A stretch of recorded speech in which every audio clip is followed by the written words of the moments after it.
ഇപ്പോൾ ട്രെയിനകത്ത് എല്ലാവരും ഉള്ളത്. അതുകൊണ്ട് നമ്മളെല്ലാവരും ഒന്നിച്ച് കാണുന്നു, സംസാരിക്കുന്നു, ഒന്നിച്ച് പോകുന്നു, അവിടെ പോയി അതിനകത്ത് പങ്കുകൊള്ളുന്നു. അതുകൊണ്ടാണ് നമ്മൾ അപ്പം ഈ പറഞ്ഞ എൻ്റെ പേര് കുതിരസ്വാമി. എന്നെ എല്ലാവരും കുതിരസ്വാമി എന്ന് അറിയപ്പെടുന്നത്. 2 കുതിരയും കൂടെ നടക്കണം കുതിരസ്വാമി. സ്വാമി ചെയ്യണ ജപങ്ങളെ കുറിച്ചൊക്കെ ഒന്ന് പറയോ? ജപങ്ങൾ ചെയ്യണത് പറഞ്ഞില്ലേ കൊല്ലത്ത്? ജപങ്ങൾ ചെയ്യുന്നത് പറഞ്ഞു കഴിഞ്ഞാൽ അവിടെ ചെന്നാൽ അറിയാൻ പറ്റും. അപ്പം ഞാനിപ്പോൾ ഒറ്റക്കാലിൽ നിന്നോട് ജപിക്കും. സൂര്യദേവനെ 108 പ്രാവശ്യം ജപിക്കും. അതേപോലെ എല്ലാവരും ചെയ്യുമോ? അപ്പോൾ നമ്മൾ അവിടെ ചെല്ലുമ്പോൾ അറിയാൻ പറ്റും. അവിടുത്തെ കാര്യങ്ങൾ കണ്ടിട്ട് പിന്നെ നമുക്ക് ഉള്ളത് ഇതേപോലെ ഒരു പരിചയം ചെയ്യാം. ഇപ്പം നമ്മൾ ട്രെയിനകത്ത് നിൽക്കുക, നമ്മൾ അങ്ങോട്ട് യാത്ര ചെയ്യുക, അങ്ങോട്ട് പോകുന്നതിൻ്റെ കാര്യങ്ങളാണ് അവസാനിക്കുക. അല്ലേ സ്വാമിയുടെ ലൈഫ് കൊല്ലത്ത് ഇപ്പം ഇത്ര നാളുള്ളത് 9 വർഷമായിട്ട് ഞാൻ മൃതവാ, ഞാൻ വെച്ച് പൂജയായിരുന്നു. ഞാനേ 9 വർഷം മുമ്പേ ഭദ്രകാളിയുടെ വേഷം ചെയ്യുമായിരുന്നു. ഇവിടുന്ന് ഉൾപ്പക്കൽത്ത് വേഷം ചെയ്യാൻ പോയി ഭദ്രകാളിയിലോട്ട് അങ്ങനെ ഏൽക്കു പോയി. പിന്നെ വെച്ച് പൂജ തുടങ്ങി.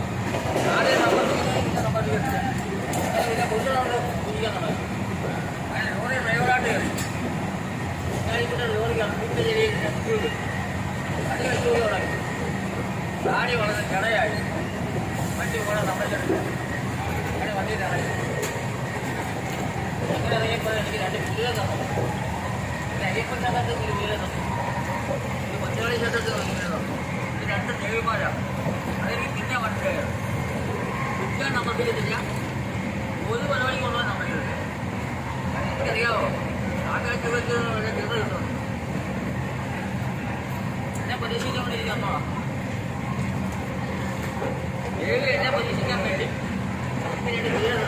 കുതിര ഉണ്ടെങ്കിൽ ഞാൻ വണ്ടി ഓടാൻ പോകത്തില്ല. അപ്പോഴേ അമ്പലപ്പുഴ വെച്ച് ഒരു ക്ഷേത്രത്തിൽ വെച്ച് എന്നോട് കാറി വന്ന് പറയാം വണ്ടി ഇറങ്ങാൻ. ഞാൻ ശരി അമ്മയെന്ന് പറയുകയും ചെയ്തു. എന്നാൽ ആരെ അമ്മയെന്ന് പറഞ്ഞു. അമ്മ എനിക്ക് പറഞ്ഞത് ദേവിയോട് പറഞ്ഞു. ആ ദേവി എന്നെ കാണിക്കുകയും ചെയ്തു.